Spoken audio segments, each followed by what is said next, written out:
So, hi, Temi. Hi, good morning. Good morning. It's been a long, from when we started this conversation to now, it's been a long time coming. So, thank you for giving us this opportunity to have this conversation. Okay. And thanks for having me. Yeah. All right. So, tell us a bit about Temi. What does Temi enjoy? What does she look forward to in the coming months? As regards, just general life and as well as women's issues. Thank you. So, who is Temi? I talk about this. I was Nigerian born, UK raised, have lived and worked across 4 continents. So, I consider myself somewhat a citizen of the world. Things that are true to me. I'm passionate about, impact. I'm passionate about all of us having a mission and a calling and being put on this planet to really do something that's unique to us. And I'm passionate about finding that for myself, but also helping others on that journey and doing things that people think often is not possible. And so, that's been the underlying thing that has led me through my journey across finance, across investing, and across healthcare. The most important thing about me, and if you know me well, my 2 girls. I have a 6-year-old and a 4-year-old. Mm-hmm. And, when I think about women's issues and International Women's Day and everything around it, I often use the girls as my motivation. And I often think about and dream about and try and manifest the world that I want them to grow up in.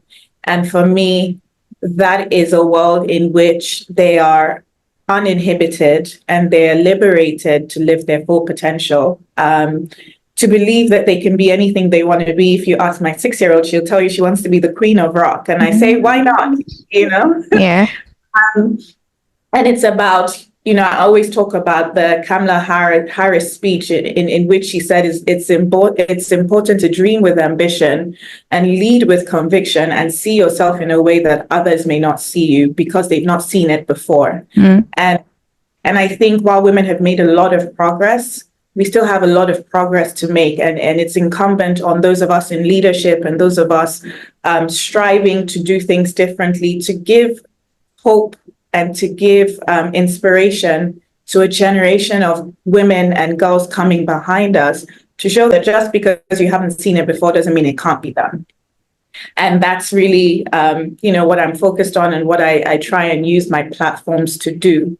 The only other thing I would say is, I think it's very important for women to be in positions where they control capital, because we still live in a world where capital ultimately drives decision making. And so I'm very passionate about women becoming allocators of capital and controlling how that capital is allocated, who gets funded, which businesses get funded, because ultimately that will drive the aspirations towards a more equitable, a more egalitarian, a more sustainable world. And I continue to strive for that. Okay. So what's the one thing that you remember in your earlier days that you feel has shaped you to this version of yourself?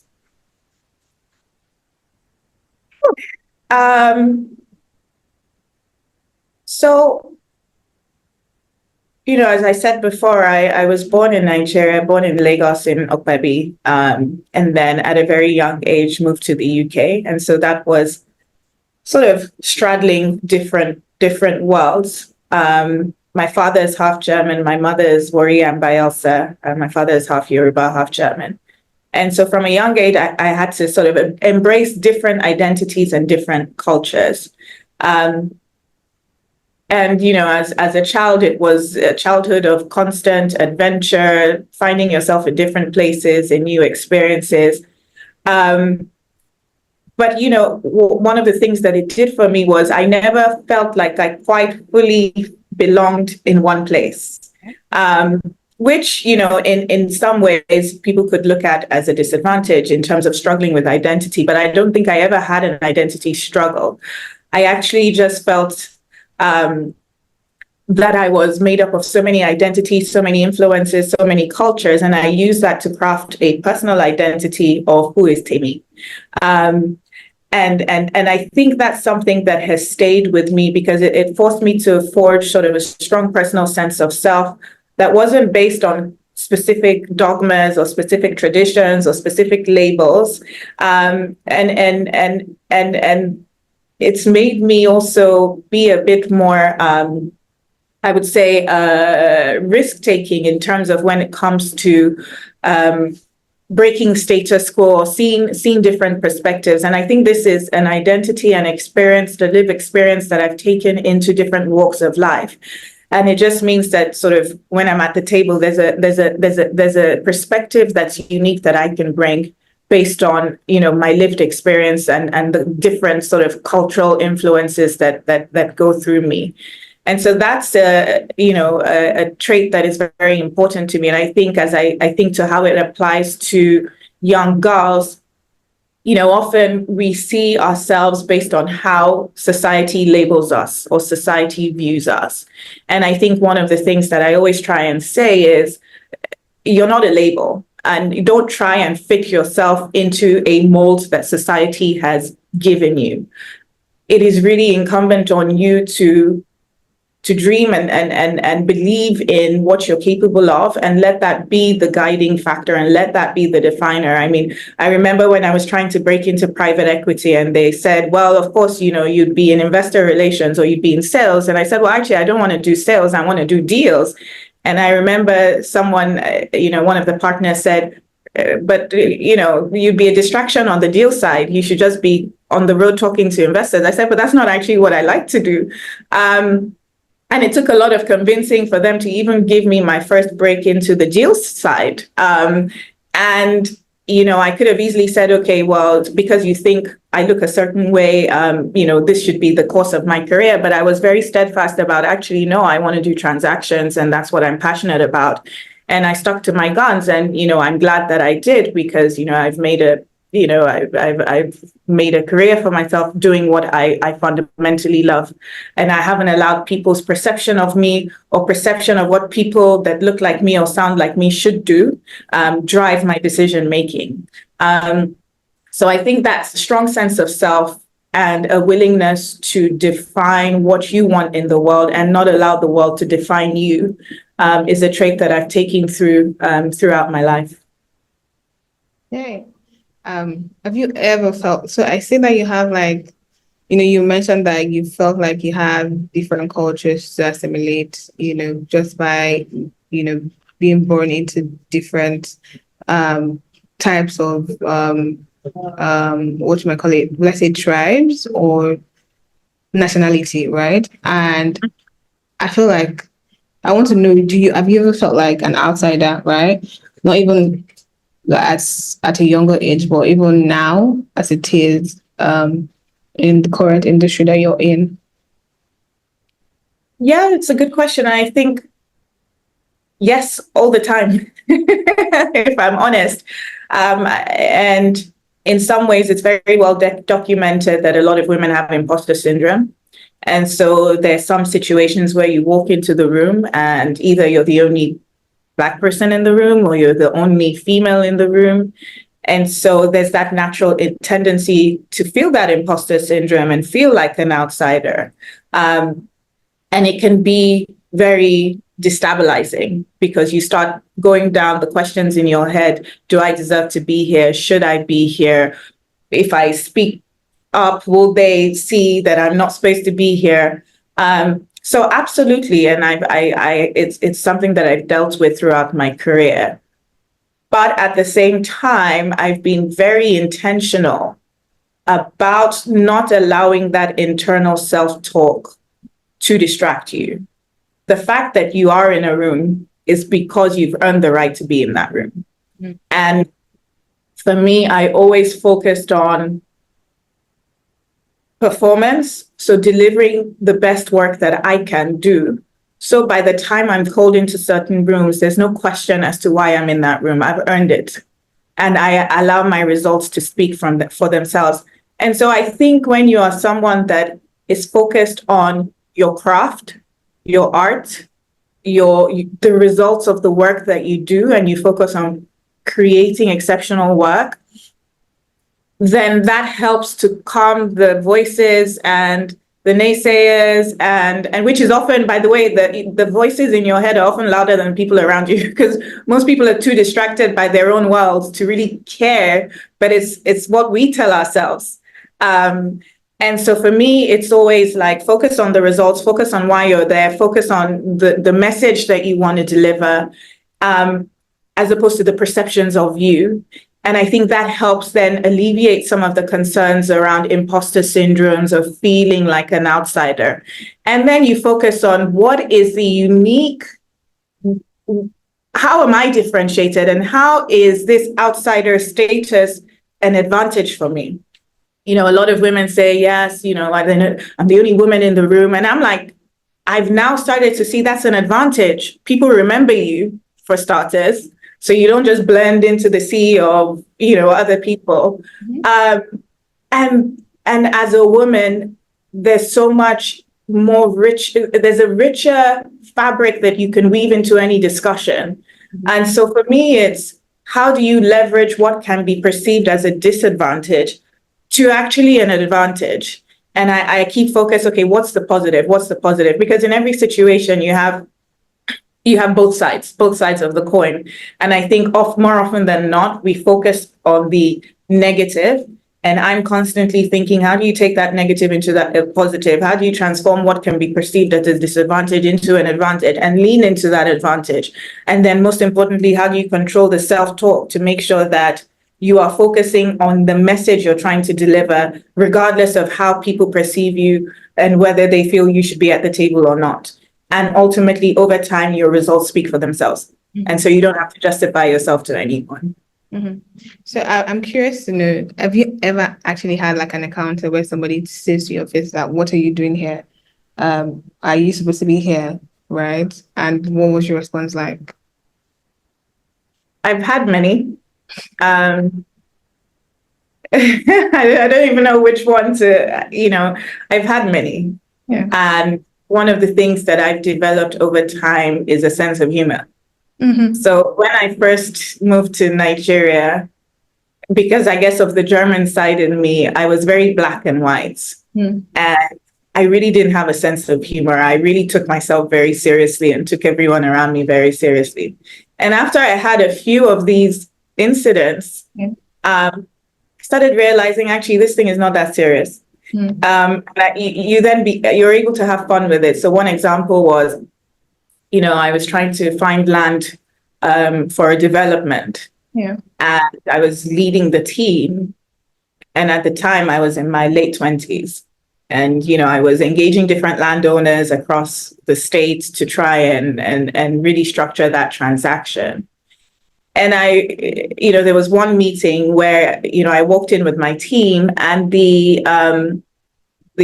sponsor of the transaction didn't make eye contact with me. We were having a meeting, and throughout the meeting, he did not make eye contact with me. He did not even acknowledge my existence in the room. And, you know, before I would have been, you know, offended, upset, tried to interject. But this time I said, I'm going to have fun with it. So I let them talk. The meeting went on. I was just listening. And then when it came to the end of the meeting, they said, okay, so next steps, you know, we discussed the process, and I said, okay, ultimately, who's going to sign off the transaction? And my team looked at me and said, her. And you could see the shock in the guy's face. And he said, what, you mean that small girl? That small girl is the one driving this. And I laughed. I laughed because I knew that he had no idea, and he had been dismissive of me throughout. But I also didn't feel the need to impose myself, because ultimately I know that you have to come to me to make the final decision. And he recognized that. And it was even more empowering for my team to be the ones that said it, as opposed to me. Correct. So I laughed, and we had a good laugh about it.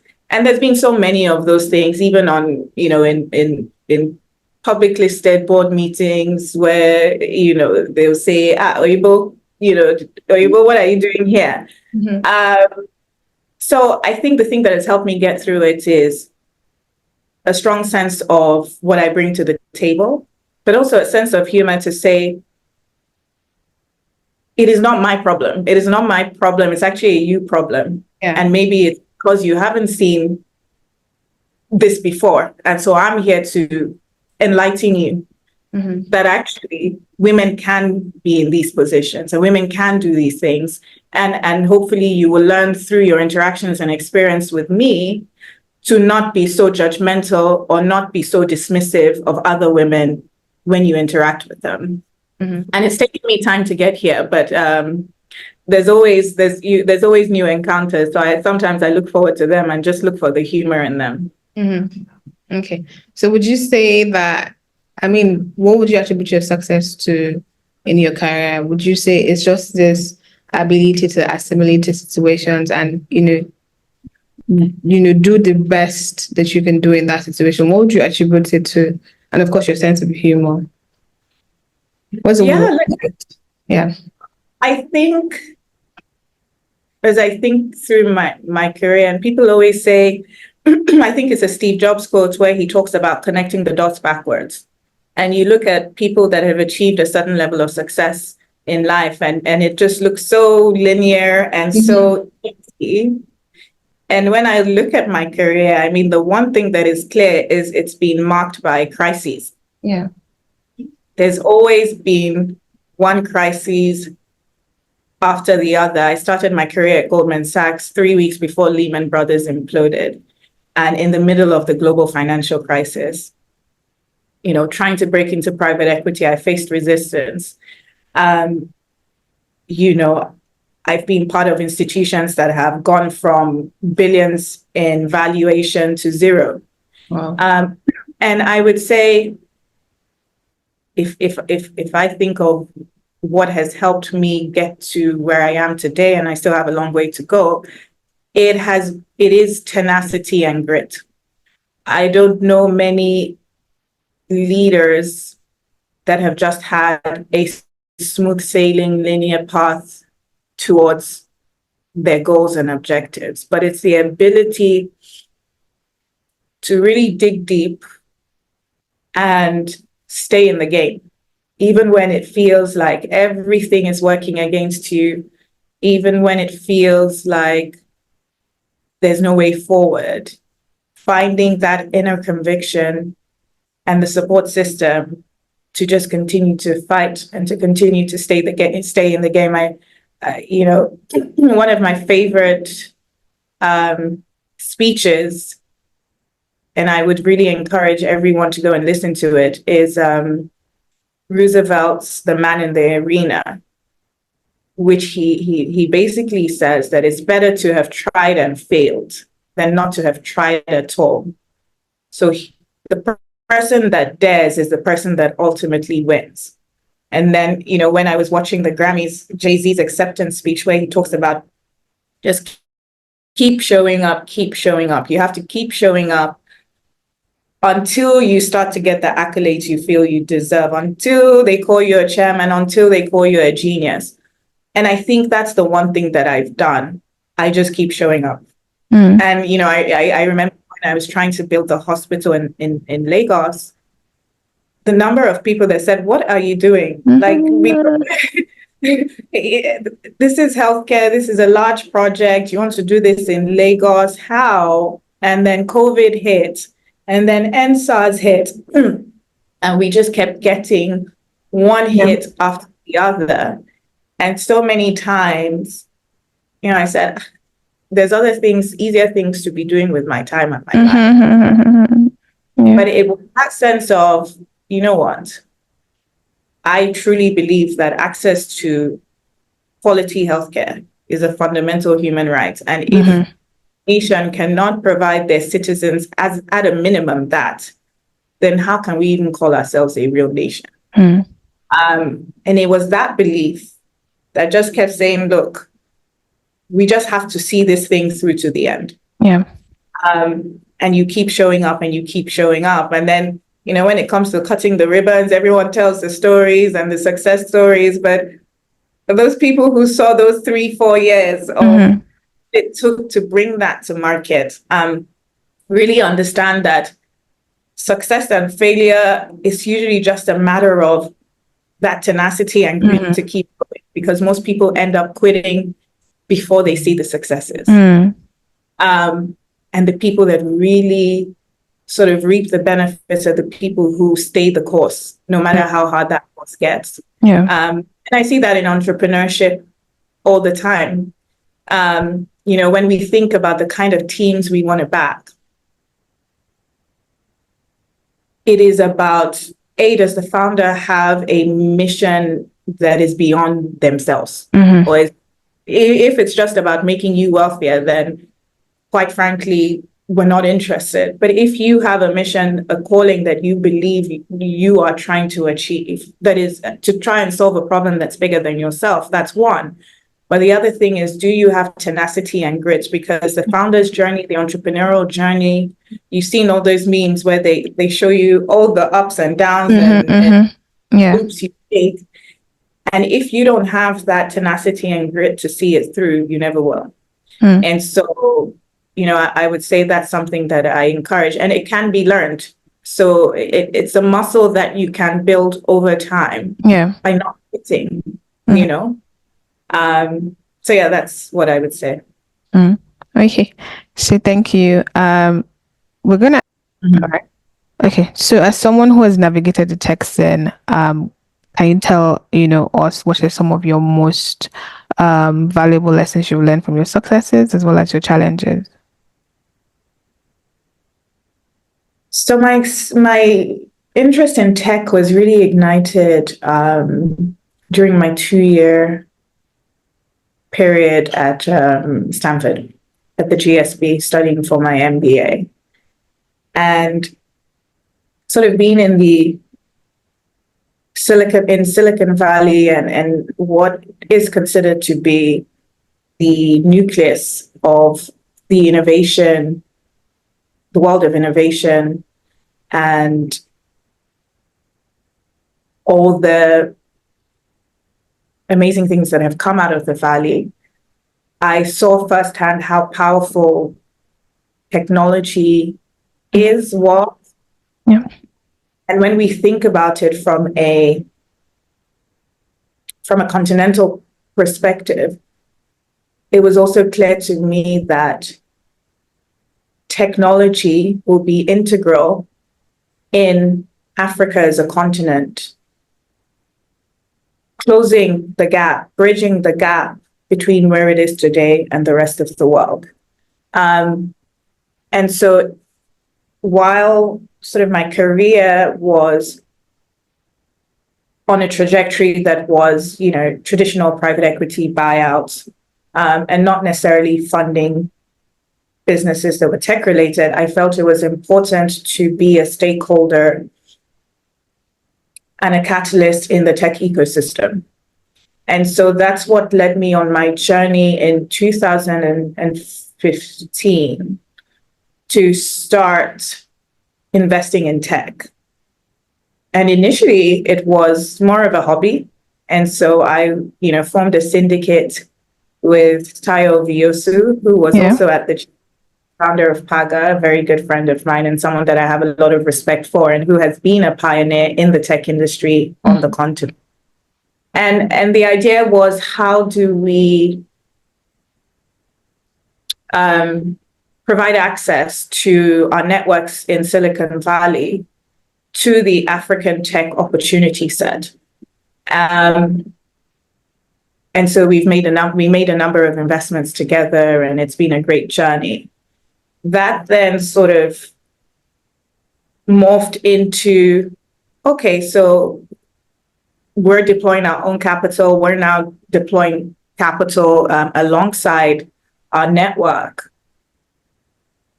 Is there something around raising third-party capital to start to scale this? So what became a hobby then became a series of platforms, from syndicates to micro VC structures, to invest in tech companies.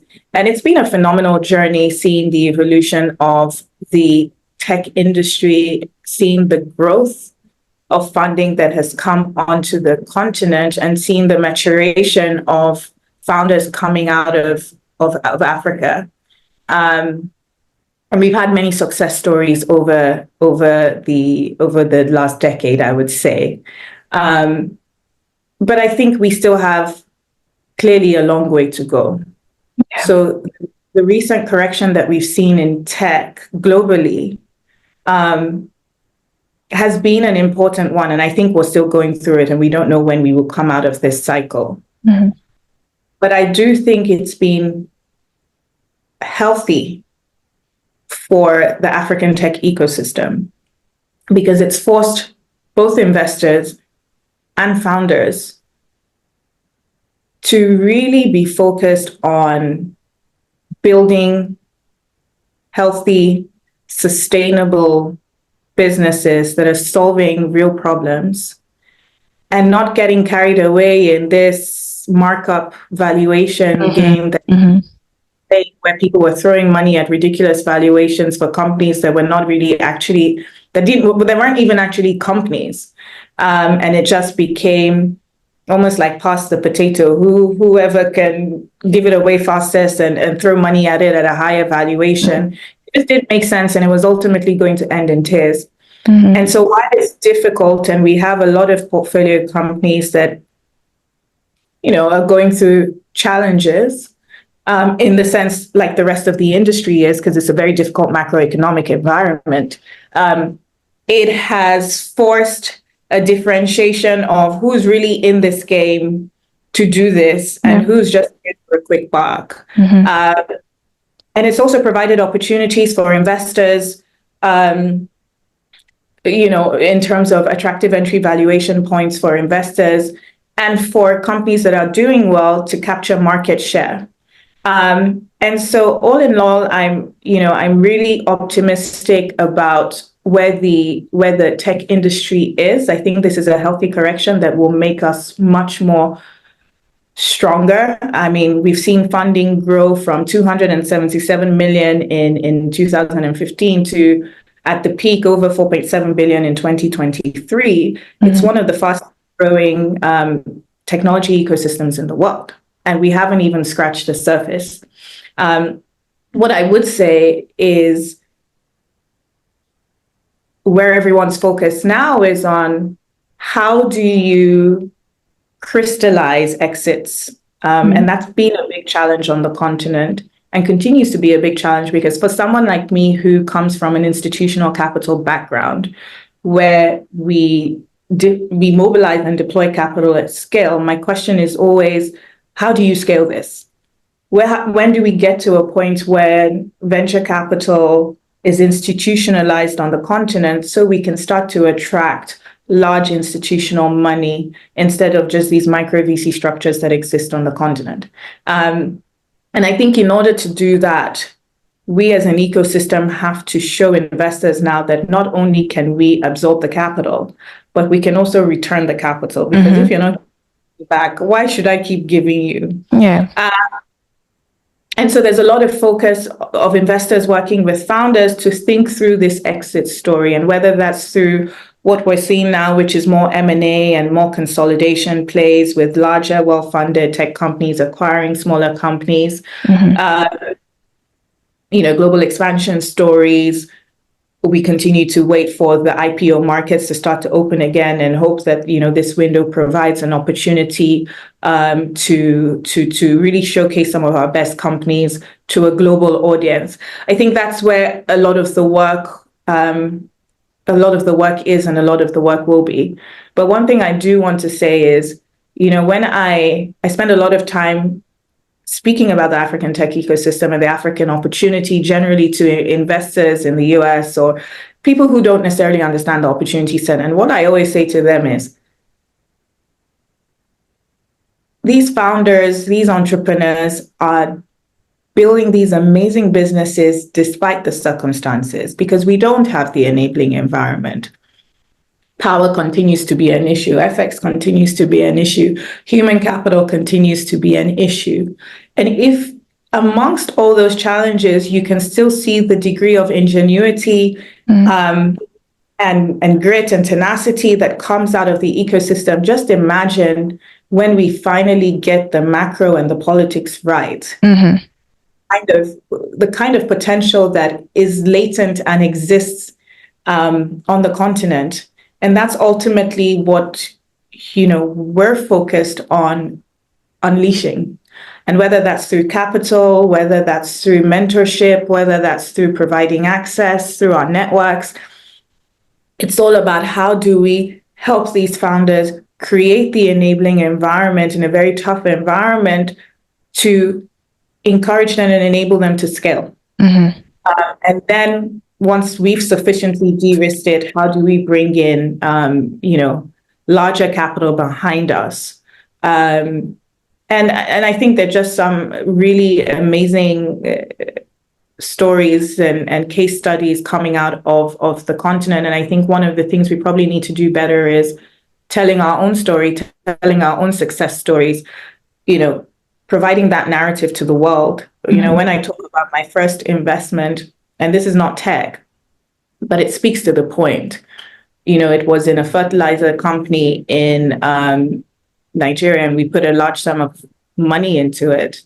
And I remember when I would take the investors to Port Harcourt, they just could not believe that you had an infrastructure of that scale and that level of technicality in Port Harcourt. They had to physically come to see it. Mm-hmm.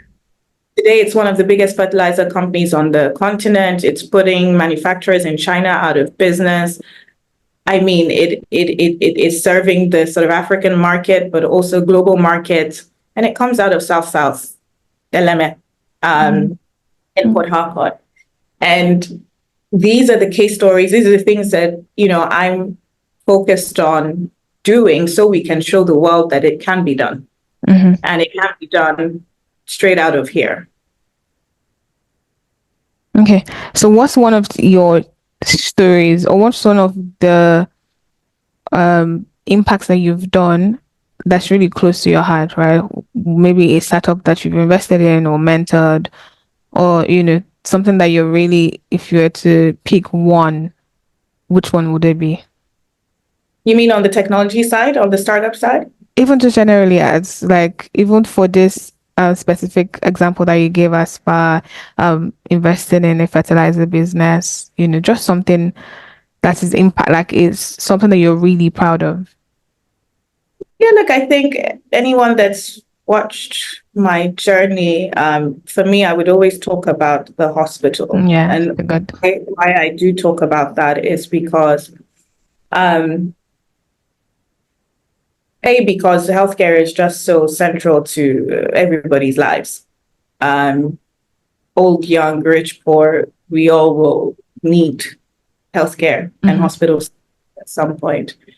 And so, I think anyone that can come in and provide a solution to healthcare needs on the continent is moving the needle in a real way, at least from the perspective of affecting and impacting human lives, which is ultimately what this all comes down to.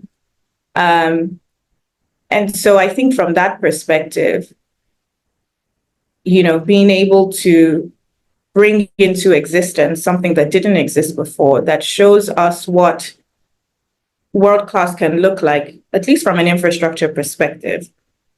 But also there's a lot of learning, because in trying to bring a hospital to market, you also then learn all the frictions and challenges that make it difficult to do anything in market.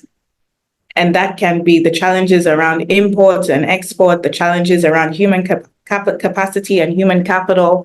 How do you attract and retain qualified human capital when people are, in quotes, jackpying? And there's nothing you can say to a diaspora to say, please come back, because they're saying, but look at the foreign exchange and look at the security threats and look at this and look at that, right? So in running that operation, you get a sense of the challenges that exist on the micro level that one has to solve for. And those challenges cut across whether you're running a bank or running a tech company or even running a cafe, restaurant. And so, I think for me, I'm particularly proud because I've seen the impact directly on people's lives. But I also know that it's a drop in the ocean, and it's not perfect Yeah. because you operate in an imperfect environment. But I think through that platform, we spend so much time day in, day out to try and move the needle incrementally, to try and make things better incrementally. And what you find is often it's the small things. So when you look at feedback, let's say from patients, it's that this person didn't greet me, this person didn't speak to me well, this person, it's about the human side of things. Mm-hmm. And so we often spend our time ideating around the technical and the structuring and whatever, but especially when you're in the service delivery business, it ultimately comes down to people, Yeah. your customer interactions. And I think in a society where people can often be so jaded, desensitized, we lose that human touch. And so we spend a lot of time trying to bring back that human touch and trying to show that that's ultimately what drives the numbers. And we talk about sort of customer-centered care, Mm-hmm. or patient-centered care. So it's really about understanding the people and how you're trying to serve those people and how you would want to be served and how that ultimately then drives performance. Mm-hmm. And I think, one of the things that we're proud of is we brought an asset to market that was 100% paperless, completely digital.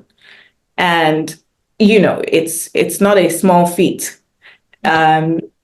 Even in the West, most hospitals are still on paper or still on a combination of paper and digital, right? And ultimately, everyone's trying to migrate through EMR systems onto a digital platform. And so for us to have been able to achieve that and gotten the buy-in just means that there's so much more opportunity on the technology side to really enhance the care delivery. And so I think it was, it hit a number of firsts across a number of points. And I often use that as the inspiration for other things that I'm doing or building, because there's so many insights and lessons that come from that experience alone. Interesting. All right. Do you have like an idea into the next best thing for you, right? You have built an infrastructure that is going to outlive, hopefully, you, right? It's a legacy project. Do you have anything that you believe would have as much impact that you're looking to bring into existence, in the next few years or few months? I hope so. I like to believe that my best days, both professionally and personally, are still ahead of me. And I've learned so much, and I have a network and group of people around me that are equally as passionate about doing big things in the world and doing our part. So yes, I'm excited about what the future holds. I'm working on a number of projects, hopefully, that if they come to fruition, will be transformational and will be highly impactful across technology and to what we've said. How do you scale institutional capital into technology investing on the continent? And I think that's important. But I think what I'm sort of most excited about, or what I'm most focused on, is just really advocating for women. And I think it's relevant as we go into IWD, and with this theme being focused on inspiring inclusion. And I'm really looking forward to really being an advocate and a champion for women, because what we're seeing in the space of technology, for example, with the emergence of AI, with the acceleration of artificial intelligence, technology, and the disruptive impact that's having across industries, with the fourth industrial revolution, I think we are at a unique point where the perspectives and the voices of women have to be taken into account across commercial decision making, policy making, to ensure that we're building a more inclusive world ultimately. And I think if we don't take our seats as part of that dialogue, then we are just going to end up with technologies and systems and structures that reinforce the inequality that we have all lived of previous decades and previous centuries. And so what I'm most excited about is through the work I'm doing and the platforms that I'm building, really using them as a way to also advocate for women, and the inclusion of women at the highest levels of decision making and power to really shape a future that is more egalitarian, and that serves us more. And so while it's not a specific opportunity, I think it's something that is overarching and will cut across all my endeavors. And I'm excited as to where that journey will lead me.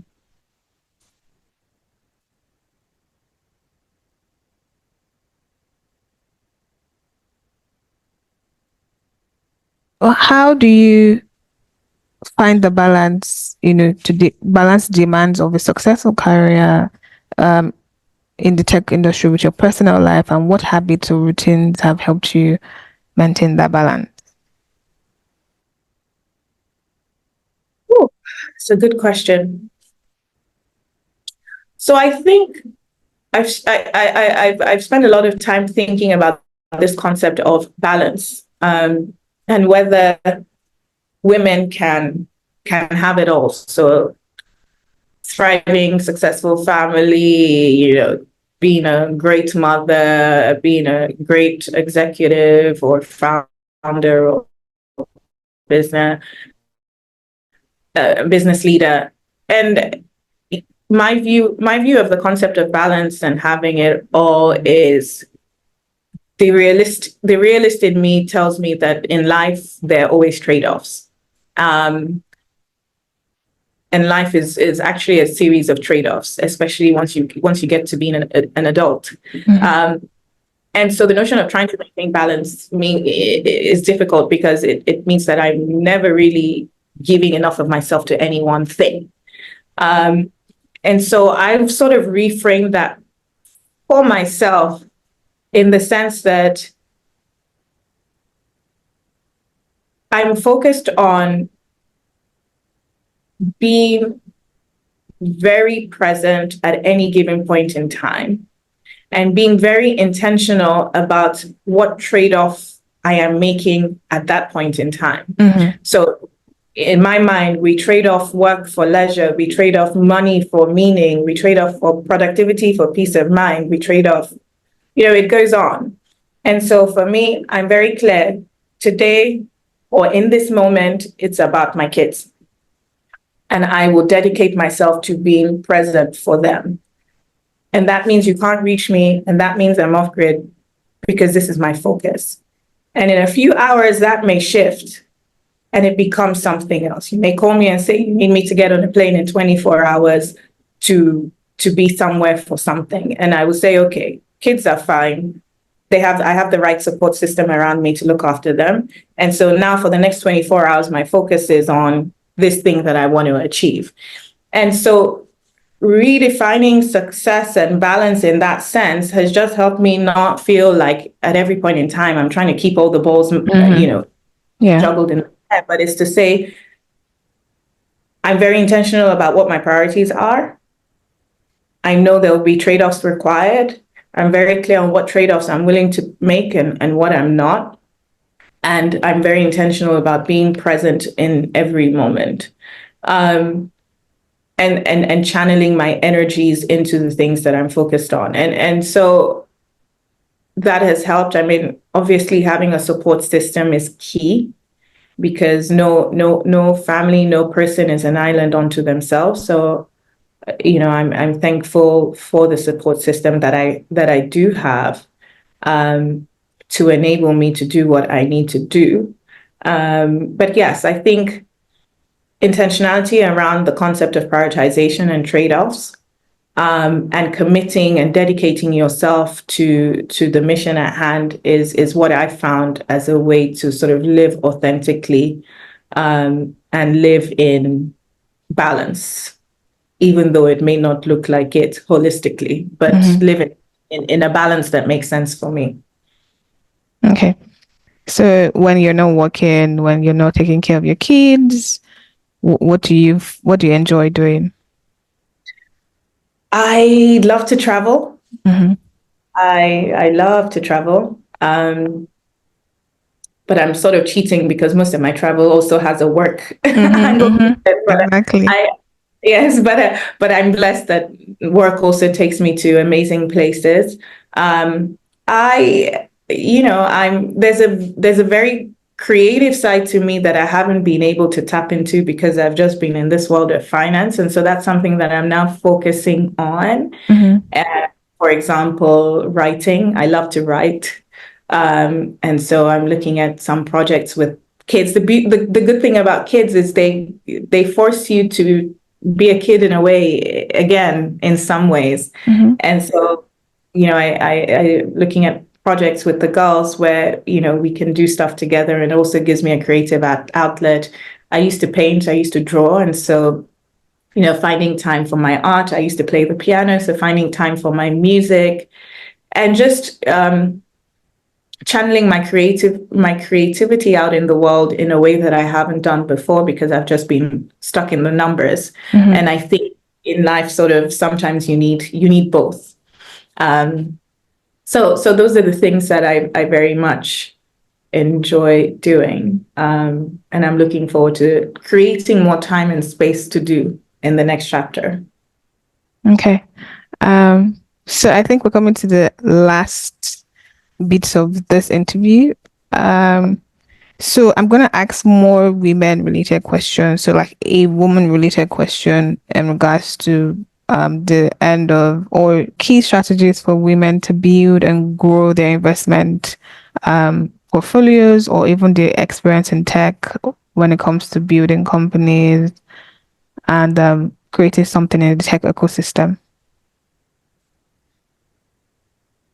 Sure. And what I love about the theme for this International Women's Day of investing in women, accelerating in accelerating progress, and also inspiring inclusion, is that it gets to the heart of sort of everything that we've been talking about.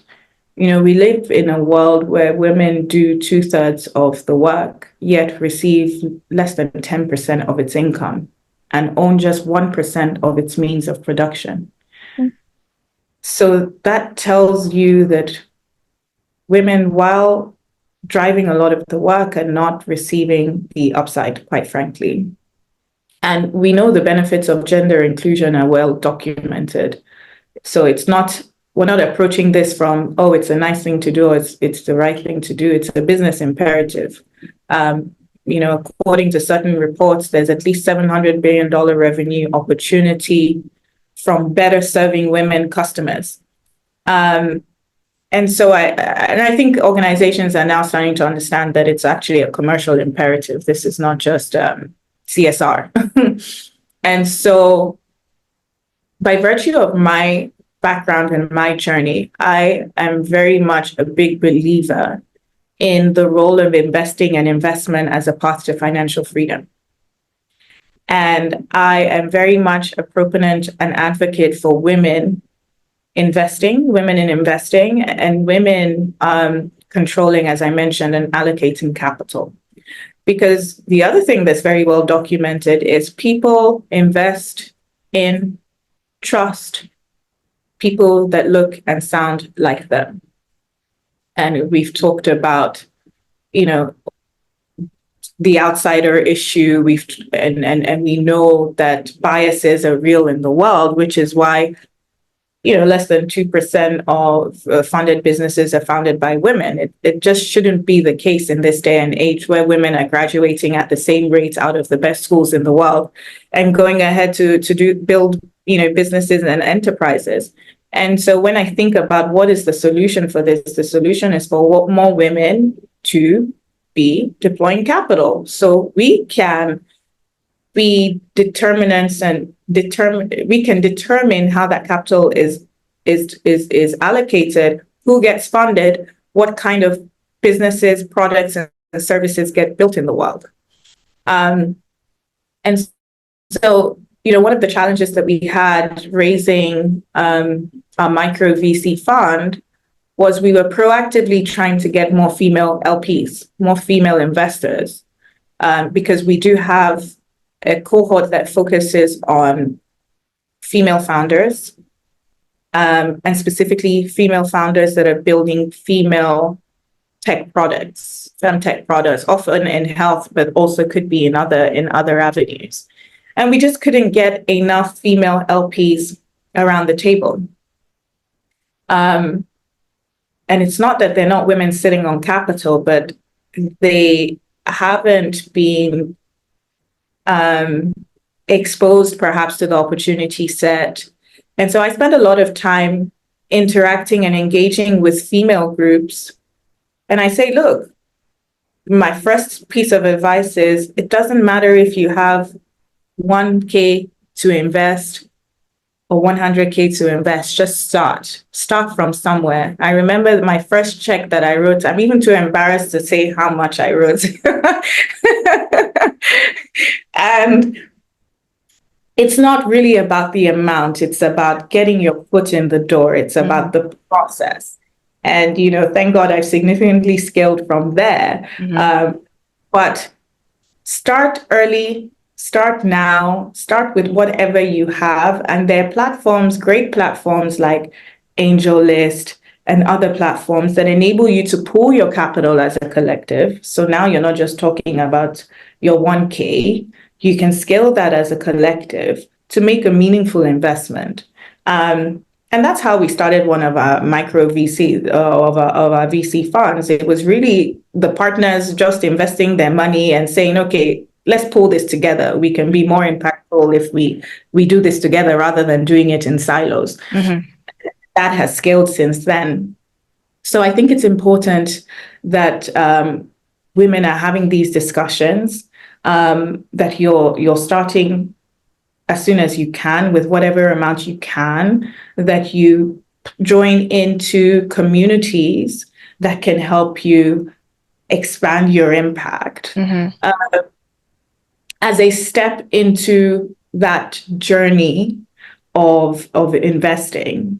And then over time, you'll find that you now start to get more inbounds. People come to you with opportunities because they know you to be in the space. And scale your impact and your influence from there. And I think there's a lot of work to be done around sort of just educating. Private equity and venture capital is just one of a huge range of asset classes that spans property investments, fixed income investment, public equity investments. And, how do you think about portfolio allocation and portfolio diversification? These are the conversations that women should be having to talk about wealth creation. And I think more often than not, our wealth is tied either to your father or to your husband. And there's no freedom in that. Because ultimately, you are still answerable, you are still dependent on, and I'm always surprised, even when you see women that have gone to great institutions, have done great things in their life, when you look at their personal financial life, they're not independent. And that forces us to stay in situations that do not serve us and do not encourage us to be our best selves, because ultimately, whoever controls the money controls the outcomes. Exactly. I'm very focused on women controlling the money and controlling their destiny. And I think one of the best ways to get there is through investing, and investing across asset classes, and investing with intention. So thank you, Temi. I think we had very few